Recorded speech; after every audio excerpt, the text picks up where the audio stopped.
German भाषा जर आपल्याला शिकायची असेल तर साधारण किती वेळ त्यासाठी द्यायला लागेल? जर्मन भाषा जर तुम्हाला शिकायची असेल तर साधारणतः आपण वर्षामध्ये जर कॅल्क्युलेट करायचं म्हटलं तर 2-1 वर्षाचा अवधी लागतो. म्हणजे त्याच्यात लेवल्स असतात.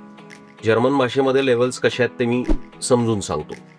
A1, A2, B1, B2, C1, C2 अशा जर्मन भाषेमध्ये लेवल्स आहेत.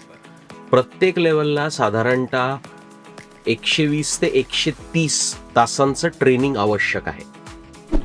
तर तसं जर आपण कॅल्क्युलेट केलं तर एका वर्षामध्ये बाकीचे सगळे तुमचे व्याप सांभाळून जर तुम्ही भाषा शिकत असाल तर एका वर्षामध्ये 3 लेवल तुम्हाला कंप्लीट करता येतात आणि त्याच्या पुढच्या वर्षामध्ये तुम्हाला अजून 3 लेवल कंप्लीट करता येतात. साधारणतः 2 वर्षात तुम्ही 6 लेवल कंप्लीट केल्यात तर तुम्हाला चांगल्या पगाराची नोकरी लागू शकते भारतात आणि जर्मनीत सुद्धा.